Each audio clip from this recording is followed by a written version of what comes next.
ஒரு காதலன் ஒரு காதலி நல்ல விதமாக காதலிச்சுட்டு இருக்கிறாங்க. அப்படி இருக்கிறப்போ ஒரு நாள் அவங்கள்ட்ட சந்திக்கிறப்போ அவள் மூஞ்சி தொங்க போட்டு உட்காந்துருக்குறா. இவன் ஏன்னு கேட்காட்டி அது ஒன்றும் இல்லை, உங்களால் முடியாது, அதனால் நான் ஒன்றும் சொல்ல, நீ கம்முன்னு இருங்க அப்படிங்கிற. என்ன முடியாதுங்கிற, நீ ஏன் முடியாதுன்னு சொல்லிவிட்டு என்ன அர்த்தது, நீ என்ன கேளு, நான் கண்டிப்பாக செய்கிறேன் அப்படின்னு சொல்லி அவன் சொல்கிறான் காதலன்.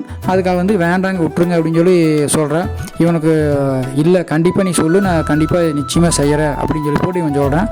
அப்படி சொன்னாலுமே அவள் கடைசியாக விட அப்படியே அவன் கேட்டுட்டே இருக்காட்டி கடைசியாக சொல்கிறான், உங்கள் அம்மாவோட இதயம் வேணும் எனக்கு அப்படின்னு சொல்லி போட்டு இவன் கேட்டான். இவனுக்கு என்ன சொல்கிறதே தெரில. டக்குன்னு அவகிட்ட எதுவுமே சொல்லாமல் எந்திரிச்சு வீட்டுக்கு வந்துட்டான். வீட்டுக்கு வந்துட்டு அவன் மனசு ரொம்ப சோகமாக உட்காந்து இன்னமும் யோசனையே இருக்கிறான். இன்னும் வந்ததே தெரில, எப்படி அம்மா போய் இதெல்லாம் கேட்க முடியும் அப்படின்னு சொல்லி போட்டு ரொம்ப வருத்தத்தோடு இருக்கிறான். அதே சமயம் அவளோட ஆசை நிறைவேற்றணும் ரொம்ப சோகத்தில் உட்காந்துக்கிறான். இது கவனிச்ச அம்மா, என்னப்பா என்னாச்சு அப்படிங்காட்டி இவன் சொல்லவே இல்லை. இருந்தாலும் அவங்க அம்மா ரொம்ப வற்புறுத்தி கேட்டுங்காட்டி இந்த மாதிரி அந்த அம்மா கிட்ட இவன் சொல்கிறான். சொன்ன அடுத்த நொடியே அந்த அம்மா என்ன பண்ணுது, தன்னுடைய இதயத்தை கத்தி எடுத்து குத்தி கிழிச்சு இந்த அப்பா கொண்டு போய் சீக்கிரம் கொடுன்னு சொல்லி போட்டு கொடுத்துட்டு அப்படியே இறந்துருது.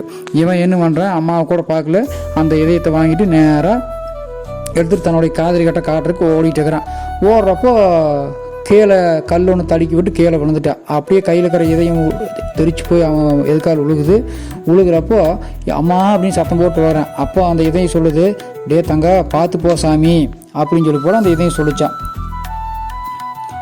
அம்மா இறந்து அந்த இதயம் கொஞ்சம் துடிச்சிருக்குது.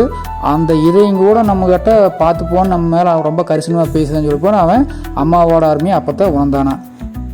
இந்த கதை மூலிமா நம்ம தெரிஞ்சிக்க வேண்டிய விஷயம் என்னென்னா, இதில் கற்பனையாக சொல்லப்பட்ட கதையாக இருந்தாலும் நம்முடைய தாய், அதாவது அனைவருடைய அம்மாக்களுமே தன்னுடைய குழந்தைக்காக எதையும் செய்ய தயங்க மாட்டார்கள். அதே சமயம் நம்ம மேலே அவங்க வச்சுக்கிற அன்பு அப்படிங்கிறது அளவுக்கு அதிகமானதுங்கிறத விட அது கணக்கே இட முடியாது அந்த அளவு அப்படிங்கிறத நம்ம நல்லா தெரிஞ்சுக்கணும்.